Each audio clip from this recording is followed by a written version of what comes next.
Ya, mengurus SIM dalam genggaman. Sekarang Anda tidak perlu datang lagi ke Satpas, tapi juga sudah bisa memperpanjang SIM melalui online. Saya ke Pak Jati. Tadi ada beberapa input sebenarnya Pak Jati yang disampaikan oleh Mas Heru terkait soal praktek atau offline dan juga online. Nah, kita kan mengharapkannya bahwa ketika sudah menjadi digitalisasi, artinya tidak perlu lagi untuk datang ke Satpas untuk mengurus itu.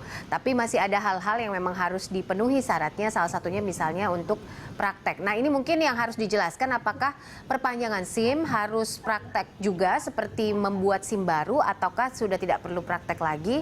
Update-nya seperti apa, Pak? Ya. Terima kasih Mbak, kita akan menyampaikan pada publik juga berkaitan dengan perpanjangan SIM dan untuk pembuatan SIM baru. Jadi aplikasi Sinar ini sebenarnya kita terbagi dua. Yang pertama kita melakukan, yang pertama adalah registrasi online. Itu dilanjutkan dengan nanti melakukan kegiatan EPSI, pemeriksaan rohani secara online. Kemudian pemeriksaan ERIKES, tetapi ERIKES ini bukan berarti online pemeriksaannya, tetapi pada waktu registrasinya online untuk pemeriksaan dokter, tetapi tetap datang kepada dokter yang memang sudah diberikan rekomendasi untuk ditunjuk punya kewenangan untuk memberikan surat keterangan kesehatan. Jadi tetap dokter ini datang. Kemudian juga melakukan ujian teori online. Ini kita sudah siapkan juga animasi untuk ujian teori online. Kemudian nanti setelah ujian teori online itu dilakukan dan semua memenuhi persyaratan dari EPSI, ERIKES dan ujian teori online, nanti pemohon bisa melanjutkan untuk memilih Satpas di mana akan melakukan ujian praktek. Jadi tetap datang ke Satpas untuk melakukan ujian praktek, sehingga bukti kompetensinya juga kita jamin bahwa pengemudi itu memiliki kompetensi pengemudi yang memang sudah melakukan kegiatan-kegiatan tes yang dilakukan di Satpas. Jadi itu untuk yang pertama, registrasi online. Yang kedua, kalau secara daring perlu, kita menyiapkan layanan perpanjangan SIM memang khusus untuk SIM A dan C. Khusus untuk SIM B1 umum, kemudian B1 preman, B2 preman, B2 umum, B1 umum, itu juga tetap masih melakukan tes simulator di Satpas masing-masing. Jadi kalau layanan untuk perpanjangan SIM A dan C, ini memang secara daring penuh. Kita sudah menyiapkan semua aplikasi ini untuk daring penuh. Contohnya gini, kita sudah menyiapkan layanan ERIKES. ERIKES memang tidak melakukan registrasi online untuk pendaftaran dokter yang sudah direkomendasi oleh Pusdokoporis atau Pusdokospori atau Kabitokes di masing-masing Polda. Nah, ini nanti setelah melakukan registrasi pendaftaran, kemudian nanti ditunjuk dokter yang memang sudah ada dalam aplikasi ini, kemudian si pemohon mendatangi dokter itu. Nanti hasil dari surat keterangan dokternya itu diupload oleh dokter itu dan masuk ke dalam aplikasi utama untuk perpanjangan SIM. Kemudian juga EPSI juga. Untuk aplikasi EPSI untuk kesehatan rohani itu nanti pemohon SIM itu langsung bisa melakukan tes di aplikasi secara online. Jadi tesnya online, setelah nanti memenuhi syarat atau tidak memenuhi syarat, apabila tidak memenuhi syarat itu diberikan satu kali konseling, ya, satu kali konseling, nanti bisa melanjutkan lagi untuk tes berikutnya.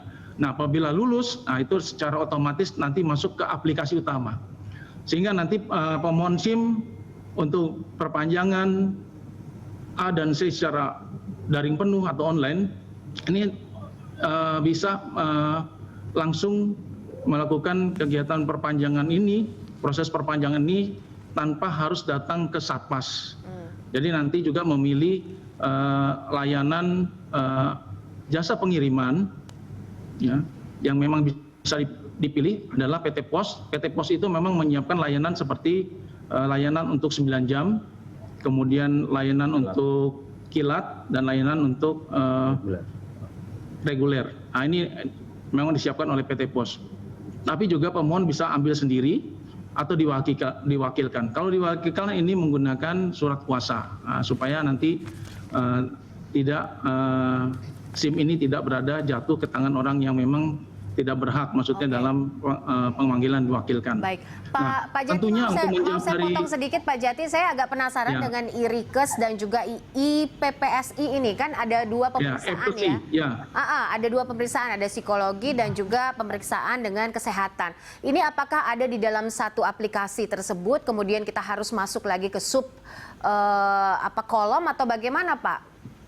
Ya, itu bisa langsung dalam satu aplikasi. Ya, nyari ada linknya untuk melakukan ujian proses app besinya dengan IRIKES-nya. Jadi satu aplikasi. Tetapi apabila nanti pemohon atau masyarakat ingin melakukan proses untuk pemeriksaan rohani dan kesehatan ini mendahului, bisa di-download dalam aplikasi. Jadi bisa sebelumnya melakukan IRIKES atau IJAS dan bisa otomatis masuk ke aplikasi utama. Baik, oke. Saya ingin tanggapan lagi nih dari Mas Heru. Mas Heru, kadangkala ketika banyak orang atau sebuah instansi berlomba-lomba untuk membuat sebuah aplikasi, sebenarnya gampang saja untuk membuat sebuah aplikasi. Tapi PR-nya ke depan adalah bagaimana agar aplikasi tersebut bisa berjalan dengan baik, dengan lancar, dan juga long lasting. Nah, ini yang mungkin bisa menjadi catatan Mas Heru. Belum lagi persoalan back-end dan juga banyak sekali bugs mungkin yang sering mengganggu begitu. Apalagi ini kan terkait juga dengan misalnya Dukcapil, karena berkaitan dengan IKTP. Apa catatan Anda terhadap aplikasi Sinar ini dari sisi teknologi dan informasinya sendiri, Mas Heru? Ya memang kalau secara transformasi ini cukup bagus gitu ya. Jadi ada upaya untuk memperbaiki atau mempermudah layanan dengan digitalisasi. Tapi memang terkait dengan pemanfaatan teknologinya sendiri, ini kan satu masalah yang memang bukan sekedar aplikasi gitu. Jadi kalau mungkin aplikasi, saya bisa bikin sistem aplikasi perpanjangan paspor gitu ya. Tapi kemudian di sistem antriannya problem misal gitu loh.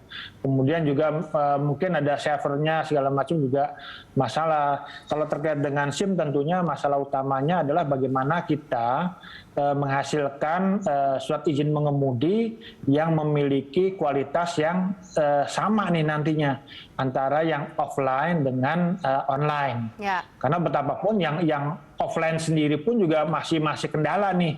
Karena juga ada yang mungkin juga kadang-kadang mungkin parkir aja nggak bener, tapi dia bisa dapat SIM, mungkin jadi satu pertanyaan gitu ya. Tapi memang kalau dilihat ini memang ini prosesnya agak ribet sih memang untuk SIM gitu. Jadi kita bisa mengerti untuk hal tersebut. Jadi tadi tentunya kita menjaga nih agar kualitas, semisal katakanlah kualitas pemeriksaan kesehatan. Tentu pemeriksaan kesehatan yang offline tentu akan beda dengan online gitu ya. Jadi kalau mungkin orang ditanya apakah Anda hari ini sehat, tensinya berapa kira-kira, berat badan segala macam, itu kan hal yang kalau misal ngisi aja saya belum tahu mungkin nanti karena peluncuran tanggal 12 Pak Jati ya. Tapi memang ini perlu dijaga juga nih, jangan sampai kemudian ada orang yang mungkin ngisinya asal-asalan atau apa, kemudian ini di-approve lulus gitu ya. Dan apalagi kalau seleksi rohani nih. Rohani itu kalau dalam prakteknya yang offline itu bisa 2 jam sebenarnya. 2 jam kemudian kita harus tenang, kemudian juga setelah itu ada dokter ahli jiwa nih yang kemudian memeriksa hasil tes kesehatan kita. Sebenarnya kan gitu kalau pemeriksaan rohani gitu ya. Kalau jasmani mungkin periksa timbang badan, kemudian tensi darah segala macam, termasuk juga mata gitu ya. Ini kan karena betapapun kalau misalnya kita mengemudi itu kan mata ini juga menjadi hal yang cukup penting gitu ya. Itu yang menjadi catatan. Kemudian juga terkait dengan jangan sampai kalau masyarakat merasa nanti ada yang offline, ada yang online, ini kok jadi tambah rumit ya, tambah panjang ya gitu ya. Apalagi kan ini oke lah, misalnya perpanjangan SIM kan biasanya nggak tahu, kemarin saya nggak ada ujian praktek sih kalau perpanjangan, tapi memang ada ada foto segala macam gitu ya. Ada yang mungkin juga perlu tes kesehatan, ada juga yang nggak perlu gitu ya. Kayak kalau yang pernah juga pakai mobil SIM keliling kan nggak perlu tes kesehatan gitu. Jadi memang kita foto kemudian diperpanjang gitu. Nah ini yang memang juga perlu keseragaman lagi nih seperti apa gitu ya. Jangan sampai nanti ada prosedur-prosedur yang orang merasa sebenarnya kan kalau digital ini kan menjadi satu pilihan nanti karena ini lebih mudah, lebih transparan segala macam gitu ya, dibanding mungkin datang ke tempatnya buang-buang energi gitu loh, karena ngantri segala macam gitu ya. Tapi memang juga perlu keseragaman juga nih. Jangan sampai kemudian saya lebih baik ini deh pakai mobil keliling gitu, mobil SIM keliling. Ya, mungkin lebih cepat datang setengah jam selesai semua gitu ya. Karena ada pilihan yang mungkin juga lebih mudah.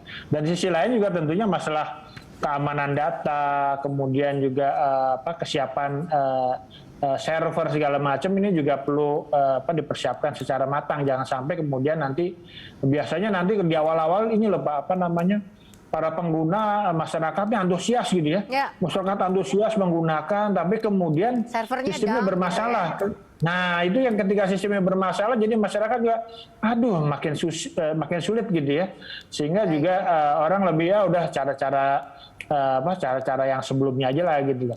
Ini kan pernah terjadi misalnya ya kita terbuka aja misalnya di imigrasi gitu ya. Waktu itu pernah rame segala macam, servernya rusak. Akhirnya kita datang juga harus jam 4 pagi juga ke kantor imigrasi untuk mendapatkan antrian segala macam. Ini ini tentu menjadi pelajaran bagi kita semua agar memang transformasi digital layanan publik di kepolisian ini benar-benar menjadikan Polri yang lebih modern, lebih memperbaiki kualitas layanan publiknya pada masyarakat. Baik. Mungkin begitu, Pak. Oke, Mas Heru dan juga Pak Jati, nanti kita akan lanjutkan ya diskusi kita di segmen selanjutnya. Kami jeda sebentar, pemirsa tetaplah bersama kami.